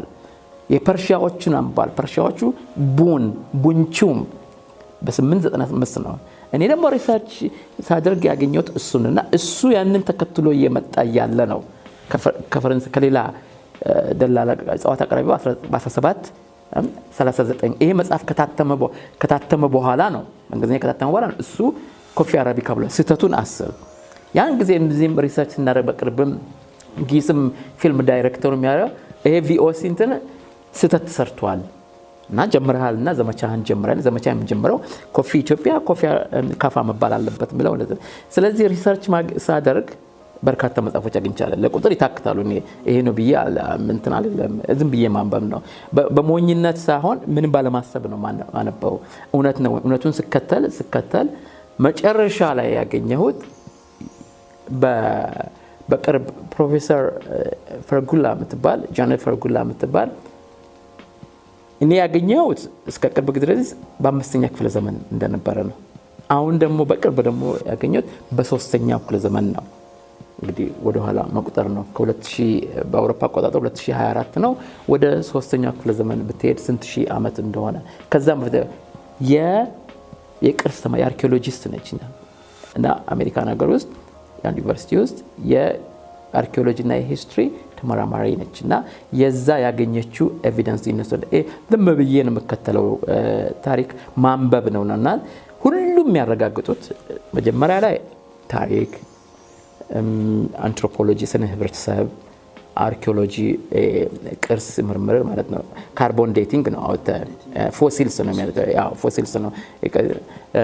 ከዛ ዘረመሉ ሁሉም ተቃቦ ምንድነው ኢንዲፔንደንትሊ ነው። አሁን አንድ ነገር ልነግርህ ደስ የሚለኝ ዶክተር አሮን ዴቪስ ቦማ ሄዷል። ቅድም ብያለሁ። ሳውዝ ሱዳን ተራራው ላይ ሄዶ ቡና ተገኘ። ግን አረቢካ ቡና ተገኘ። ቡናው የሚያሳየው እዚህ መጀመሪያ ያለ መሆኑን ነው። ከየት መጣ የሚለውን ነው ማጥናት ያለብን። ከየት መጣ የሚለው ማግኘት ያለብን ብሎ እሱን ተከትሏል። እሱም መጥቷል። እዚህ ገፋ ኢትዮጵያ ውስጥ ያሉትን ሁሉንም ቡናዎችም አግኝቷል። ከ10 በፊትም እንደው ከ2 ዓመት በፊት እዚህ ዲላም ነበር። አዎ በዛሬ ከ6 ወር በፊትም ነበር እንትንም ነበር። በኦክቶበር ዛሬ 8 ወር በፊት ዲላም ያለም አቀፍ የቡና እንትኖች ምርምር ነበር። ደን ጭፍጨፋ እዛ ላይ እሱም ተናግሯል። የኔ እንትን እውነቱ ምንድነው ብዬ የደረስኩበት ድምዳሜ ማስረጃ ላይ በተመሰረተ ነው። አሁን እንትን ላይ አይደለም ከፋ ነው። ኢትዮጵያ ውስጥ የት ጥሩ ሊሰጥ የሚችል ሁለት ማስረጃዎች ራሱ ልስጥ። የዛሬ 26 ዓመት ሁለት ሆላንዳውያን በ16ኛ ክፍለ ዘመን መጥተው ማኪራ ችግኝ ይወስዱ ነበር። የት ነው ችግኝ የሚወስዱ? ከዚህ አርሲ አራታ ጩፌ የሚባል ቦታ ይተክሉ ነበር እየወሰዱ። እነሱን የሚፈልግ ያጎቶቹን ታሪክ የሚፈልግ አንድ ያጎታቸው ልጅ ፖል ሹሜከር ነው የሚባሉት ጫማ ሰፊዎችና ሹሜከር ነው። አዎ የነሱን ፍለጋ እዚህ ነው ተከተሉት። ተያይዘን ሄድን። ይሄ ከፊልሙ የተለየ ነው። ከፊልሙ ውጭ ነውና ተከትለን ማኪራ ሄድን። አቻዳቻ፣ ቀሺ፣ ቡን መንደር የምትባል ቡን ሄድን እና ፈልገን አጣን። ሰዎችን አጣይቅ እነሱም ሳኒ ነው ሳኒ ገፖ የምትባላለች አለ ሳኒ ተራራ ነው። እስከዛሬ በጣም የምታደንቀው የካቡስ ሰዎች ሳኒ ገፖ ያሉት ሳኒ የሚባል ሌላ ሆላንዳዊ ቡና ፍለጋ መጥቶ ድንጋይ ዳልጦት እዛው ስለሞተ እዛው ስለተቀበረ በሱ ስም ተሰየመች። ሳኒ ገፖ የምትባለው የሳኒ ተራራ የሳኒ ዳገት የምትባል ብዙ ጊዜ አንተ ጋርም ሄደናል። ባለፈው አይተናል። ቡን መንደር ጋር ከቡን መንደር ጀርባ ሳኒ ዳገት ትባላለች። እነዚህ ሰዎች ጃን ሊኒዮ ነው የሚባሉ ሁለቱ እና ወንድማማቾች እንደ አውሮፓን አቆጣጠር በ1941 በአውሮፓ አቆጣጠር አራተ ጩፊ ውስጥ በጣሊያኖች ተገለዋል።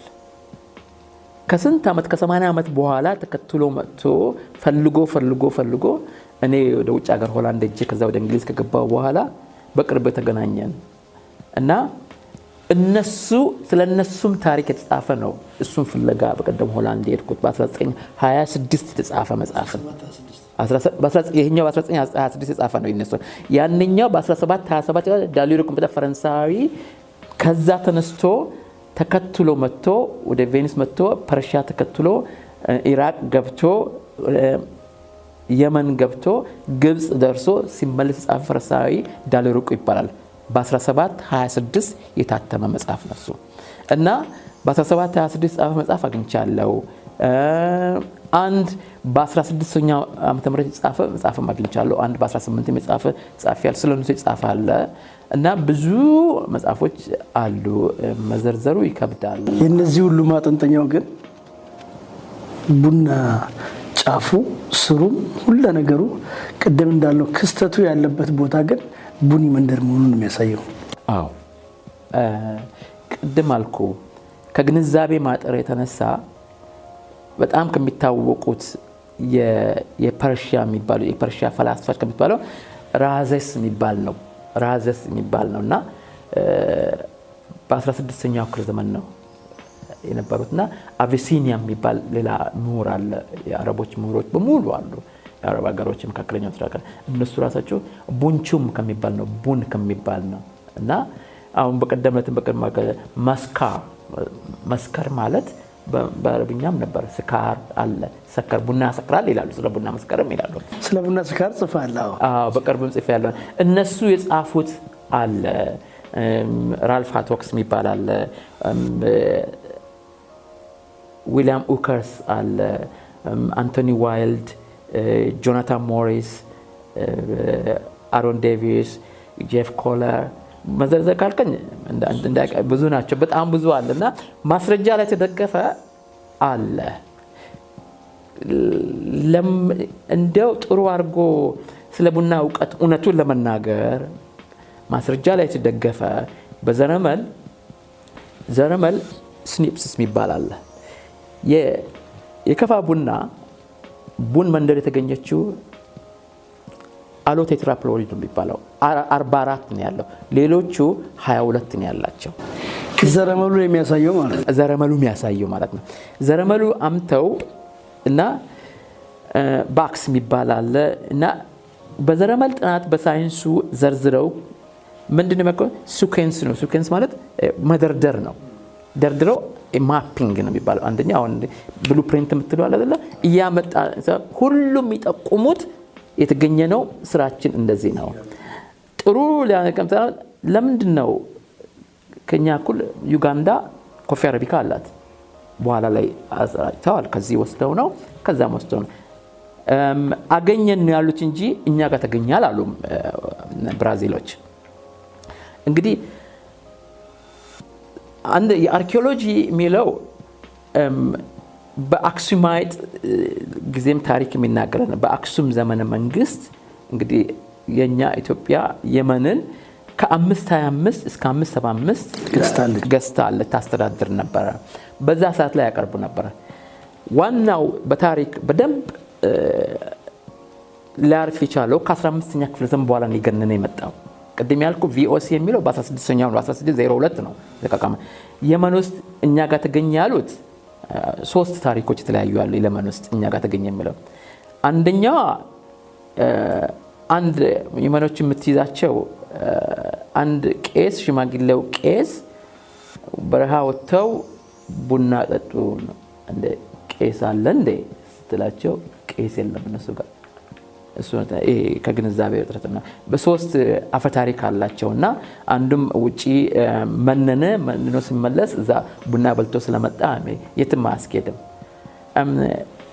አንድ ታአስ ምትባል ተራራ ላይ ተክለው ነበረ። ቅድም ያልኩህን የካርሊናኦስን ሁለት ዴንማርካውያኖች ናቸው የመን መጥተው የመን ውስጥ ሊታረስ የሚችለው 2% ብቻ ነው እና ቡና ጥላ ይፈልጋል። ትልልቅ ዛፍ የሌለ ተራራ ተክሏል። አዎ ግን ልክ አይደለም ብለውት ተሳስቻለሁ ብሎ ካርሊናኦስ ተሳስቻለሁ ብሏል። ቡና ኢትዮጵያ ነው የተገኘ ብለዋል። እሱ ካርል ሊናዎስ ኮፊ አረቢካ ያልነው አይ ኮፊ ኢትዮጵያ መሆኑን ተሳስቻለሁ ብሎ 18 ገጽ ያለው ፓምፕሌት አዘጋጅቶ አቅርበዋል። ግን ከኢትዮጵያ ይልቅ ያን ጊዜ እነሱ ትልቅ ስለሆኑ አንመለስም አሉ እንጂ እሱን ነው የካርል ሊናዎስ ባላ ኮፊ ኢትዮጵያ ብሎ የኢትዮጵያ ቡና ከኢትዮጵያ ነው ብሎ ጽፏል ካርል ሊናዎስ ራሱና በዛ ሰዓት የእናቴን ሲመለሱ የሚለው ነገር የመጣ እንግዲህ ቡናው ምንጯ ከፋ ከሆነ ቡን መንደር ከሆነ ሌላው ኢትዮጵያ ውስጥ ያለው ምንም ችግር የለውም፣ ቀላል ነው። አልተገኘም፣ የትም ቦታ አለ። ቅድም አራተ ጩፋ እንዴት ነግሬሃለሁ። ወደ አርሲ ባሌም ሄደዋል አለ ኮፊ አረቢካ አለ። ሲዳሞ ከዚህ ሄደው ትናንት ነው። ሲዳሞ በቅርብ ነው የምትያራ ራስ ወልደ ጊዮርጊስ ወደ ጎንደር ወደ ሰሜን ወደ ላይ ሲሆነው ከዛ በኋላ ኃይለሥላሴ ናቸው ለትን ጊዜ ልጅ ኢያሱ ኃይለሥላሴን ከፋን ቆይ ሲያልፍሎ በሞግዚትነት ያስተዳድሩ ነበር። ራስ ደስታ ዳምጠው ነበሩ። ራስ ደስታ ከዚህ ወደ ሲዳሞ ሲሄዱ ቡናና ሰዎች አሁን ሄደ ይርጋለም አካባቢ ብዙ የከፋ ሰዎች አሉ። ያን ጊዜ ይሄዱ ብትጠይቃቸው ቡና አምራቾችን ከከፋን የመጣ ነው። ያለ መረዳትና ከግንዛቤ ማጠር የሚመጣው ምናልባት ካለማንበብ ጥናት ካለማድረግ ሊሆን ይችላል ብዬ ነው የምገምተው። ማጥናት ነው። በኋላ ላይ ብዙ የሚቀላቀልባቸው በኋላ ላይ CIP ኮፊ ኢምፕሩቭመንት ፕሮግራም በሚል መጥተዋል። እሱ ጋራም የሚመስለኝ ያን ጊዜ አንድ ሚኒስተር ነበሩ ተኮላ ደጀኔ ብቻ በእነሱ ጊዜ ይመጣል። እኔ አዋቂ ሆኜ ማለት ነው። በደርግ ሰዓት ላይ ኮፊ ማሻሻል ዝርያ ማለት ማዳቀል ነው። የማዳቀል እሱ ቡና አዳቅለው አሁን ይርጋለም አካባቢ ይርጋ ጨፌ ቡና በጣም ጥሩ ቡና ስለሆነ ተገኘ ማለት አይደለም። ከዚህ ነው ሄደው ወደ ጅማም ከዚህ ነው ሄደው ማስረጃዎች አሉ። ወለጋም ከዚህ ነው ሄደው አንፊሎ ቡሳሴ የሚለው ነገር አለ። ሌላ ኮፊ ቅድም ጠየቀኝም ዶክተር አሮን ዴቪስ ዳሞት ሄደው አጥንቷል። ጣና አካባቢ መጣ ቡና አለ። ጣና አካባቢ ቀሳውስት መነኮሳት የሚያጣናሉ ያ ቡና። እሱ ቡና ኮፊ አረቢካ አለ። የዳሞት ቡና ውድ ነው፣ ይጣፍጣል፣ ተጠብቆ ሰደ እሱ ነጥቶ ዘረመሉን ሲያጠኑ አሁንም የሚጠቅሙ ወደ ሌላ ቦታ ነው ይላል። መጀመሪያ ንግድና የተካሄደው ወደ ቦማ ከዚህ ቶማስ የሚባልም ወስደዋል በ1940ዎቹ እና ወደዛም በሰርጸ ድንግል ባጼ ልብነ ድንግል ጊዜ የሄደ ነው። ከክርስትናው ጋር የሄደ ነውና ወደ ሰሜንም ሄደዋል፣ ወደ ምዕራብም ሄደዋል፣ ወደ ሌሎች ደቡብ ምዕራብ ሄደዋል። የትኛውም ቦታም የሄደው ሐረርም ከዚህ ለሄደ ነበር። ሐረር ከዚህ የሚሄዱ ወደ ከሐረር መጀመሪያ ከዚህ ሄደው ወደ የመን ሄደው የየመኑ ተመልሶ አምጥቶ ሲተክሉት ሁለቱን የአየር ንብረቱን ስለተቋቋመ የሐረሩ ቡና ጥሩ የውጭውን የአረቡንም ለምዷል፣ የኢትዮጵያውንም አየር ለምዷል። የተሻለ ሆኖ ወጣ። ለዚህ ነው ኮፊ አረቢካ የትም ቦታ ይለምዳል። ግን በሽታ ለመቋቋም የዓለም ቡና ሪሰርቸር ኮቴች አንድ ጊዜ የተናገረው ነገር አንድ መጽሐፍ ላይ እንደውም አሳያለሁ፣ ልክልሃለሁ። ምንድነው ያለው? አንድ ዊሊያምስ የምትባልም ከዶክተር አሮን ዴቪስ ጋር አብራ ምትሰራለች። በዓለም ውስጥ ማንኛውም በሽታ የቡና በሽታ ሲከሰት ምንሄደው ወደ ኮፊ አረቢካ ነው መቋቋም። ይሄን ሁሉ ሺህ ዓመታት ተቋቁሞ የመጣች ኮፊ አረቢካ ስለሆነ የኮፊ አረቢካ እንደጋውስቶ ነው የሚያዘሩት። አንድ ሌላም ጓደኛ ፕሮፌሰር ጆርጅ የሚባል የዋርዊክ ዩኒቨርሲቲ በዘረመል ላይ የሚሰራን አይቻለሁ። ላቦራቶሪ ውስጥ እያሳደገ ነው እሱም እንደዚህ ሊቋቋም ይችላልና እሱም ጋር ቁጭ ብለን እናወራለን። ጆናታን ሞሪስ የሚባል ፕሮፌሰር አለ የእንግሊዝ ሀገር የታሪክ ማህበር ምክትል እንትን ነው። እሱም የጻፈው መጽሐፍ አለ። ይጸጸታል መጽሐፉን ጽፎ ምን ነው አንተን ባወቅ እሱ እንደውም የዩናይትድ ኔሽን የሶሳይቲ ዲፒቲ ፕሬዝዳንት ነው። ተጸጽቷል የሚል ሐሳብ በፊት ነገረኛል። እሱንም ሐሳብ ቡና ምን ቁጭ ብለን አወራን። ጠየቀኝ ስላደረኩ እኔ ጠየቀኝ መስቀለኛ ጥያቄ ነው ጠየቀኝ። ቡና እዚህ ስለመገኘቱ መጽሐፍ ጽፏል። አሁንም በዓለም ውስጥ SCM ይባላል ስፔሻሊቲ ኮፊ አሶሲዬሽን ይባላል። በዓለም ላይ ቡና በቅርብ ዴንማርክ ነበር፣ አሜሪካም ነበር። እኔም አሜሪካን ሀገርም ለዚሁ ጥናት ለማድረግ እጄ ነበርና እሱ ሲደረግ ሁሉ ተጠርቶ ንግግር የሚያደርግና የቡና ኮፊ ካፒንግ ሲደረግ ከዳኞቹ መካከል የሚሆን ሰው ነው። እሱም በታዛቢ የሚገረም የታወቀ ፕሮፌሰር ነው። የቡና ተመራማሪ ነው። ኮፊ ፕሮፌሰር ነው የሚባለውና እሱም ጠይቆኝ በፈረንጆች አቆጣጠር 2019 የዛሬ 7 ዓመት ነው የጻፈው። የሱን መጽሐፍ ማንበቤና ሳመሰግነው ቁጭ ብለን ስናወራ የቅርብ ጓደኛዬ ነው። አብረንም አንዳንድ ነገር እንሰራለን። ይጠራኛል አንዳንድ ቦታ ላይ ስለ ቡና እንነጋገራለን። እሱ ያለው ምንድነው ምን ነው መጽሐፍን 2019 ባልጻፍኩ ኖሮ አንተ የነገርከኝ እንግዲህ እኔ አባቶች እግር የቡንቱኬን ታሪክ ነገር ያለው ቡንቹ ምን የጋሽጋውን ነገር ታሪክ ነገር መጀመሪያ በሱዳን በኩል ከታሪክ አንፃር ነው ያለኛ ቃል በቃል ከታሪክ አንፃር የከፋ አባቶች ስለ ቡና ታሪክ የተናገሩት እኛ ሪሰርቸሮች ከጻፍነው በላይ ተአማኒነት አለው ያለው እኔ ያገኘሁትን ታሪክ ይሄ ነው። ምክንያቱም የስዊስ ካናል በቀደም ነው በ1870ዎቹ ውስጥ ነው 100 ምናምን ዓመት ነው። እንዴት ቡና በዚህ ሄደ እንዴት ተሻገረው ለሚለው ነገር በዚህ በሱዳን አርገው በላይ ወደ ሰሜን ሱዳን በግብጽ አርገው ወደዛ ሄደው መጀመሪያ ወደዛ ወደ ኋላ የምትመጣው ወደ የመን ስትመጣውና እሱን ስንነጋገር እሱን ተጽቶ እሱ ያምናል እና እግዚአብሔር ከፈቀደ ማመጣዋለሁ። ግሩም ነው። ምናልባት እንግዲህ ሶልዬ ወደ መጨረሻው እየሄድን ነው። እኔ አሁን አንድም ካንተም ተጠብቀው ነገር አለና የሰለሞን የመጨረሻ ግቡ ከዚያም ሲያልፍ ደግሞ እንግዲህ የዚህ የ36 ዓመት ጉዞህን የሚዳስስ መጽሐፍ ኦሬዲ እንዳለቀ መረጃው አለኝ። አሁን ወደ የትርጉም ስራውም የተጀመረበት ነገር ይኖራልና ጠቅለል ሲል ስለ መጽሐፍ እንደው የዚህ መጽሐፍም የጥናትም መጨረሻው ግቡ የት ጋር ሊደርስ እንደሚችል ብትጠቁመን መጨረሻ ላይ የምታመሰግነው ካለ አመስግነን ፕሮግራማችንን እናጠቃልላለን። እሺ ጥሩ ነው። እስካሁን እንግዲህ አለፍ አድርገው ጠቅላላ በጣም ትልቅ ነው። በዚህ በዚህ ጊዜ ውስጥ ብዙ ነገር ለማጠራቀም እዚህም እያልኩ ጨመቅ አድርጌ ነው ያደርኩና መጽሐፉ ተጽፏል፣ እየተተየበ ነው። መጽሐፉ እንደገና አዲስ ታሪክ ሳገኘው በቀደም የርኩበትን አዲስ መጽሐፍ አዲስ ታሪክ አዲስ ማስረጃ ከዛሬ 30 ዓመት የጠየቅኳቸውን አገኘን ስላሉኝ አቆዩ ብዬ አርታኢዎችን እንደገና ሄጄ ሆላንድ ሀገር ሄጄ ያገኘሁት ሁሉም ቦታ ሄዳለሁ። መጽሐፍ አዲስ ማስረጃ ያገኘው የቆየ ማስረጃ በማስረጃ ላይ ተደገፈ ነው መጽሐፉ። አሁን ማስረጃ ነው፣ ማጣቀሻ ነው። አሁን መጽሐፉ የሚያጠቃልለው ታሪክ ምንድነው ከከፋ እና ከጎረቤት ሀገራት እና ከጎረቤት የነበሩ ክፍለ ሀገራትም ከጎረቤት ግዛቶችም በ17ኛው ክፍለ ዘመን ማን ነው ቡና ወደ ወለጋ ወሰደው፣ በ18ኛው ክፍለ እንዴት ወደ ጅማ ሄደ፣ በ19ኛው ክፍለ እንዴት ወደ አርሲ ሄደ፣ እንዴት ወደ ባሌ ሄደ፣ እንዴት ወደ አዋሳ ሄደ፣ እንዴት ወደ ይርጋለም ሄደ የሚለውን ይጠቅሳል። ታሪክን ተግፎ ነው። እንዴት በ19ኛው ክፍለ ዘመን ሪምባዱ አሁን ራምቦ የሚባል ፈረንሳይ ገጣሚ አለ። እሱ ታሪክ ላለመግባት ነው ወደ እንትና እንዴት አድርገው የከፋው ንጉስ ዘውድ አልፍሬድ ኤልግ በሚባለው የአጼ ሚኒሊክ አማካሪ ወደ ስዊስ እንዲሄድ ያደረገው ዋናው መካሪው ሪምባዶ ነው። አርተር ሪምባዶ ነው። ገጣሚው ነው፣ ጸሐፊ ነው። አይ ፕሮሚስ ቱ ቢ ጉድ የሚል መጽሐፍ ነው። እሱ ከአጼ ኃይለ ሥላሴ አባት ጋር ራስ መኮንን ጋር የተገናኝቶ ቡና ይነግድ ነበር። ከሐረር ከሞካ ከምትል ከየመንና ከኤደን እየተመላለሰ ይነግድ ነበር። እስከ ታንዛኒያ ድረስ ይሄድ ነበር።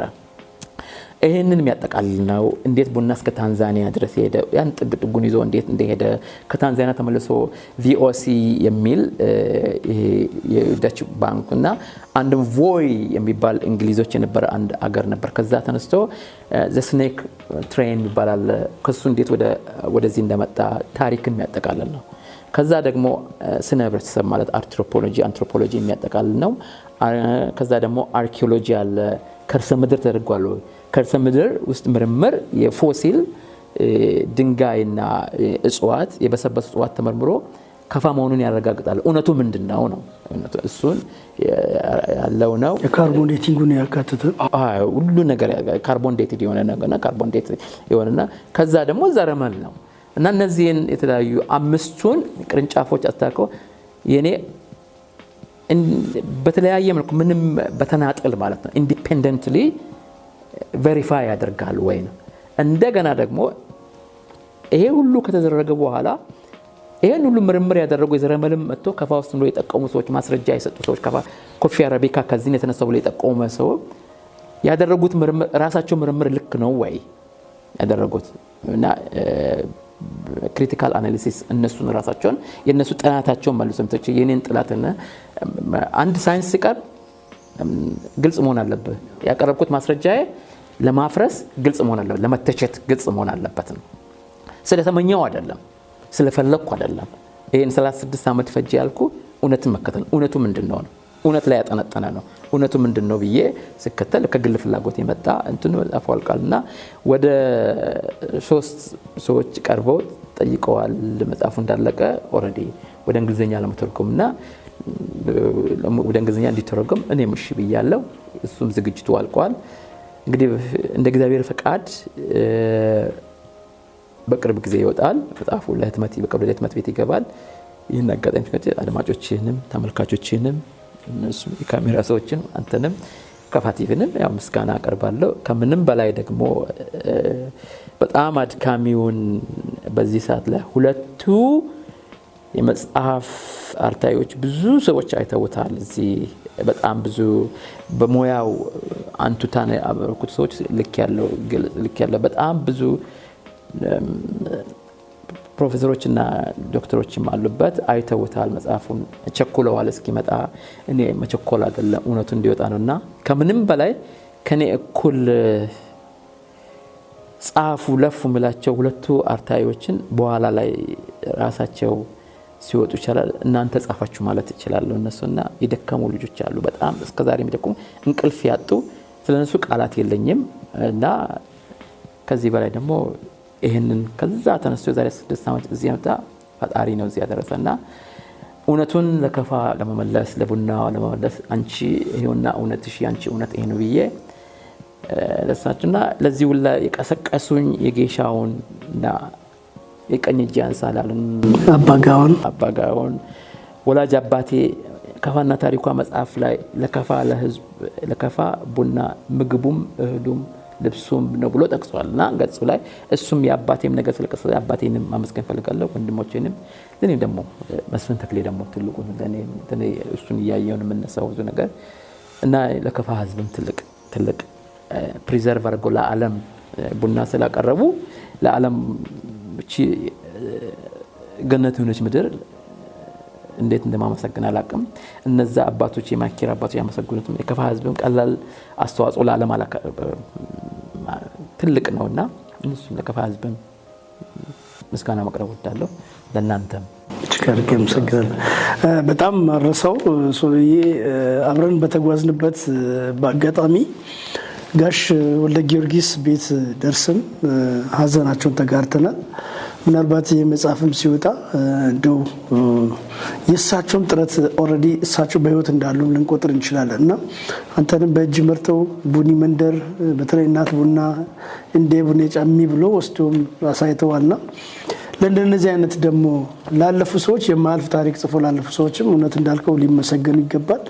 በዚህ አጋጣሚ የከፋ ቴሌቪዥን ይህንን ታሪክ ለኛ ውርሰው ያለፉ አባቶቻችን እግዚአብሔር አምላክ ነፍሳቸውን በገነት ያኑርልን የሚል መልካም ምኞታችን እንመኛለን።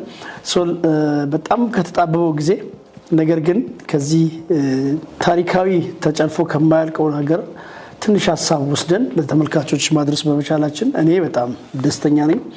እንደ ከፋ ቲቪ ደግሞ ገና ብዙ ኃላፊነት አለብን። በተለይ ይህንን መጽሐፉን ታትሞ ሲመጣ የመጽሐፉን ይዘትም ለወደፊት ከተቻለ በተረካ መልኩም ለህዝቡ ተደራሽ እናደርጋለን። ሃርድ ኮፒውንም ሶፍት ኮፒውንም ማግኘት ለማይችሉት ማድመጥና መስማት ለሚችሉት መመልከት ለሚችሉት የምናደርስበትን ወይ እንፈልጋለን። ደግሞ እኛም ታትሞ እስኪመጣ በጣም በጉጉት ነን። እርግጠኛ ሆኜ የምነግረው ለከፋ ቲቪም ለኛም የመጀመሪያ ኮፒ ደርሰናል ብለን ተስፋ እናደርጋለን። ለነበረ ጊዜ በጣም በተጣበበ ጊዜ ነው ጊዜን የሰጠህንና ከህዝቡ አይበልጥም ከከፋ ህዝብ የሚበልጥ በነገራችን ላይ ያንተ ሞቶም ነው ከከፋ ህዝብ የሚበልጥ ነገር የለብኝም የሚል ጀኒዩን የሆነ አስተሳሰብ አለና በዚህ በጣም እናመሰግናለን። ክቡራትና ክቡራን ተመልካቾች እንግዲህ ከሰለሞን ተክሌ ጸለሌ ጋር የነበረን ቆይታ አጠር ሲል ይህንን መስሏል። በሌላ ጊዜ ደግሞ ሲመለስ መጽሐፉንም ይዞ ይመጣል የሚል ተስፋ አለን። ያኔ ደግሞ ሰፋ ያለ ታሪክ እንደዚህ ይዘን እንቀርባለን። ፕሮግራሙን በመምራት ፍጹም ተሾመ ከእናንተ ጋር ቆይታ አደረኩ። በካሜራው አበዛሽ በቀለ እንዲሁም አቤል ተስፋዬ ሌሎች ስቱዲዮ የሚገኙ የፕሮዳክሽን ማናጀር የፕሮዳክሽን ባለሙያዎችን ጨምሮ ከእናንተ ጋር የተሻለ ቆይታ እንዲኖረን እነሱም የበኩላቸውን አስተዋጽኦ ተወጥተዋል። በሌላ ጊዜ ደግሞ ከሌላ እንግዳ ጋር በተመሳሳይ ሁኔታ እንጠብቃችኋለን። እስከዛ ጊዜ ቆይታችሁ ያማረ እንዲሆን መልካም ምኞቴ ነው። ከቀሪ የከፋ ቴሌቪዥን ዝግጅቶች ጋር እንድትቆዩ ጋበዝኩ። ሰላም።